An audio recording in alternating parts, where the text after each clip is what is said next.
Just to rub some more insult to injury, I visited him a year ago, and I said one sentence. This would have never happened if you just did not call me a loser and left.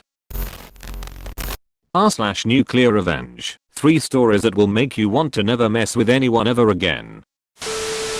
Keep kicking myself and other students off our remote desktop link for the heck of it. Enjoy the consequences. Cross-posted from r/ProRevenge, as apparently there's a felony in here. Anyways, here it is. So this happened last October in 2020, and I feel it's finally safe to share it. Given the situation at that time, going to campus was a no-go, so everything was online. As such, a lot of programs used for coursework, which were only on PC, needed a remote link for those of us on Macs or other devices. This link connects students to assigned desktops physically on campus through an application like Citrix. It would only allow students onto the desktops when another class was not remotely using that lab at the time, and at night, when registered classes were done, the on-campus computers would show that their drives were in use, so the students who lived on campus would know that someone was remotely accessing it. Well, I was taking a course in remote sensing, which required access to programs such as ArcMap, ArcGIS, R, and ODAS. You can look them up.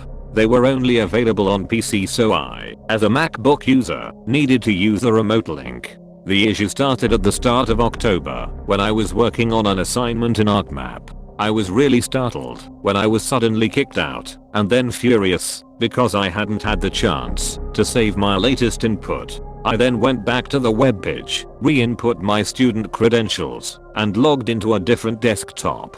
Not 2 minutes later was I logged out again. Rightly peeved, I emailed the professor and TARS about it, and moved on to other homework. I figured it was a bug, that it would soon be fixed. No. It continued throughout the entire fucking month. I ended up having to work on my remote labs between 9 PM and 2 AM, as I literally was not able to work during the day without being kicked off. It was really annoying, especially since I couldn't even work during my assigned lab time.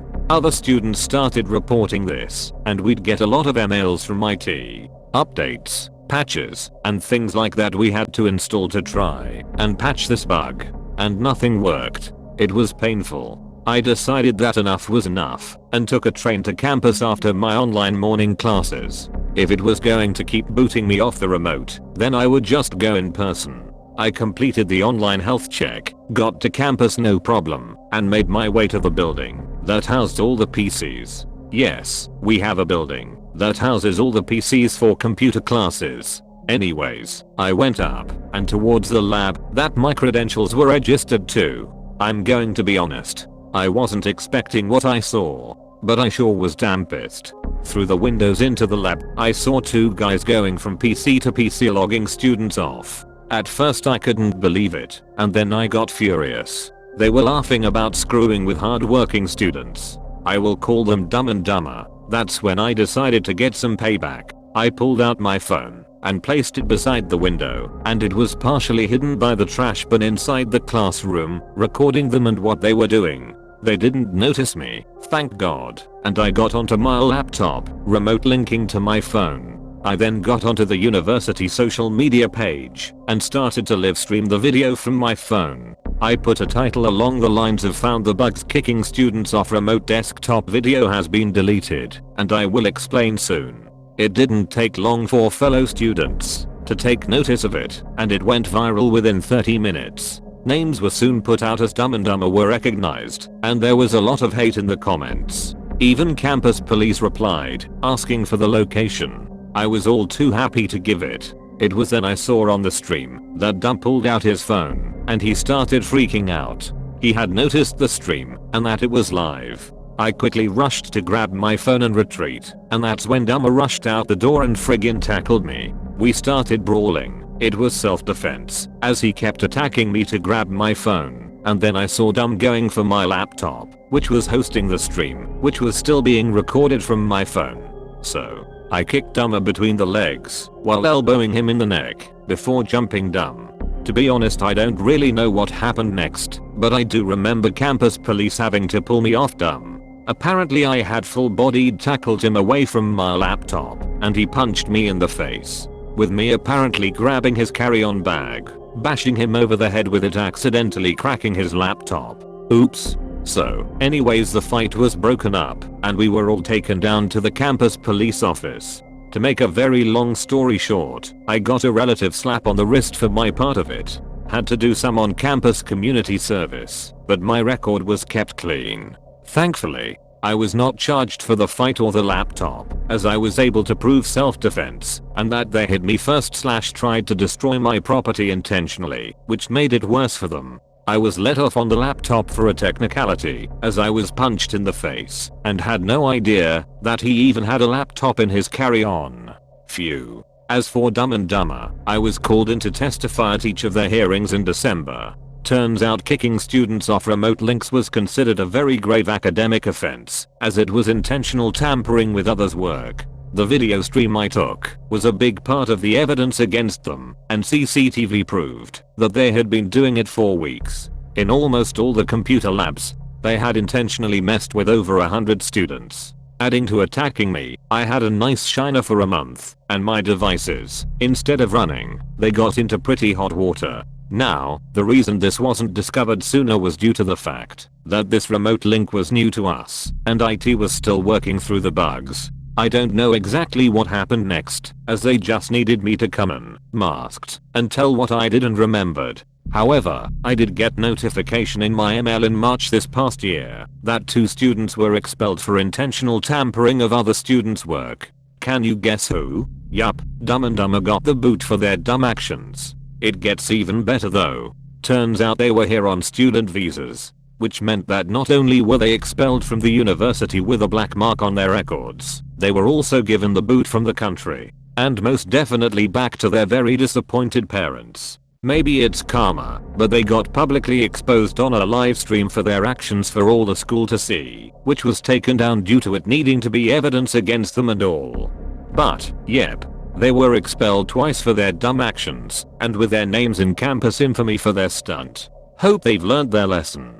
Kept from original post. Edit. Wanted to add that they were actually put on a cargo flight home, as their country wasn't allowing passenger flights. They had to go, because without their visas, they were in the country illegally, which would land them in even deeper hot water. The university actually took mercy on them and paid for the flight, and I agree. They may have acted stupid, but that's no reason to have to deal with border security or whatnot. I only know this because I ran into and was able to talk with one of the campus officers who told me what happened when I went in person for a lab this recent September. So, yeah, those guys had to take a cargo flight home. I think the uncomfortable experience they would have had was enough of a punishment compared to being in lockup until their country's borders opened, or until other arrangements could be made. Edit 2. Decided to add a post flare. Is that okay? Because sorry not sorry feels the closest, though I have no idea what it means by gets legged. If I can't have a post flare, I will remove it the moment I can. Thank you. Edit 3. Wow, didn't expect it to blow up like it did. Truly astonishing. Thank you all. I finally got confirmation about Rule 6. Turns out it doesn't just mean felonies only. Fights, even ones with self-defense, are seen as a no-go without ever mentioning it in the rules. Yeah. I'm not sure how I feel, given that there are still posts up that include fights. I'll leave that overall thinking to you guys. Hurt my family? Guess you'll die. Excuse any structural / grammatical mistakes. English is not my first language, and I'm typing this on my phone. My grandfather grew up in a rural Peruvian town where only his family lived, very isolated from others. They lived about half an hour away from the nearest town. This story happened sometime in the 1940s. As one would assume, everyone was close. This story is about one of my grandfather's many cousins. Let's call her Mary, 20, and her husband, Peter, 25. Mary's dad went away to work in the capital for a while, taking Mary with him. There, she met Peter, fell in love, and married. They returned to town a couple of months after they wed. They rented the room at the local saloon. I think that's the word anyway, while Peter worked with Mary's dad selling goods in neighboring towns to save money. Turns out, Peter was an asshole. Not only did he cheat on Mary while he was away working, but he also severely beat her when he was home. even more than the standard at the time. Eventually, the owner of the saloon, a distant cousin of Mary, noticed, hereby called owner, around 50 years old. He confronted her, and after a lot of prodding, she admitted to everything. She hadn't confessed before, as her close family, especially her dad, opposed the marriage, and she was ashamed to admit Peter was an abuser. Well, she wouldn't have to suffer much longer, as owner would take matters into his own hands. He liked to play a prank on newcomers. He would take them to a field a half hour away to hunt what he claimed was the most delicious bird he had ever tasted. Spoiler alert, that bird did not exist. It had a funny name I can't remember, so I'll just call it Birdie. He would leave them in the middle of the field with a net while he went away to chase the birdies into the net. He would then walk back to town while the newcomer was kept waiting for the birdies. Eventually, newcomer would return to town and be mocked and laughed at for buying the story. Just some good old rural town fun. He had yet to prank Peter, as he was mostly away working. However, not long after an opportunity presented itself. He was able to lead Peter away with the same story as always, but he didn't play the prank on him. Instead, he led him to a field 1.5 to 2 hours away instead, getting him drunk on the way, and then pushed him into a nearby lake where he drowned. He then returned to town and claimed Peter had wanted to actually hunt the birds, not just wait, and it was hard to convince him otherwise as a way to excuse his tardiness. Peter's disappearance was noticed the next day by Mary's dad when he didn't show up to his house or work, and when he wasn't in the rented room. Owner gave his excuse. The others at the saloon and his wife corroborated his story. A few days later, Peter was found drowned in the lake. It was concluded that, while waiting for the birdies, he'd gotten drunk, and when he attempted to return to town, he had gotten lost and fallen into the lake. Unlike her husband, Mary's life ended on a happy note. She remarried to a much nicer man, had 8 children, and bought a house in the capital where she lived until she died of cancer circa 2003. The amazing owner also had a happy life and died in the late 1970s. My grandfather only knew this story because he overheard owner tell Mary's dad the true story. Apart from him, no one else but the 3 of them knew. He told me one day I was asking about secrets about his small town. Yes, I like gossip. Uncle made fun of me for not graduating high school and called my mom a whore, so I took away his business, marriage, kids, and freedom. So this story happened a few years ago, back in 2016, when I was in my senior year of high school. Excuse my spelling mistakes, English is not my first language. BTW, this is a repost. This post was up yesterday, but I had to delete it to make it more easy to read and fix grammar mistakes that I have missed. PS. Thank you for everyone who has already read the story and pointed my wall of text mistake. It's really my first Reddit post and I will be doing better next time. Hope this time this will be more enjoyable to read and tickle your revenge needs for the day. I will start with some info about the victim of this story, or in better terms the asshole that got what he deserved in the end. My dad has 3 siblings, all older than him and all equally shitty human beings. They bullied my dad for years and made his childhood hell after their parents divorced due to him being slightly darker in skin tone than them. Grandma is white, grandpa is brown skinned. They were abusive,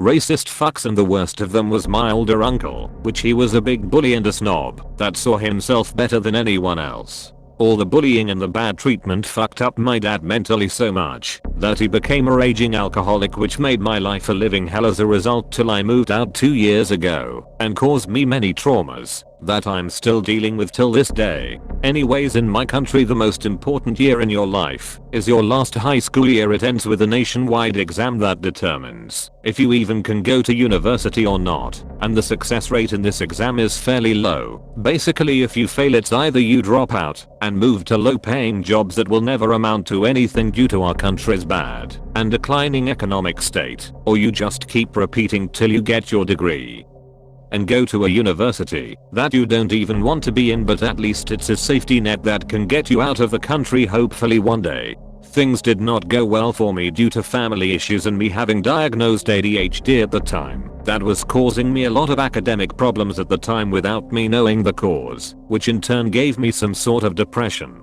Goes without saying, that year ended up in me failing, and due to the importance of that exam people saw it as a shame and kind of a big letdown. Needless to say, due to the long introduction, my family never had a relationship with my uncles, especially that they looked down on us due to my father being an alcoholic and us being dirt poor, which made them think less of us. Bear in mind they stole all what dad inherited from his father, including a house and a piece of land that could have lifted us at least to a mid-class level. Long and behold, my big uncle, that I last saw him when I was 7, came to visit us 3 days after the failing of my diploma. I already did not like the guy after all the stories that I heard about him, and his visit felt weird, like he had no business being around us at all, and somehow he came uninvited. My mom sat him down and started making the usual small talk, and then she called me saying that he wanted to say hi.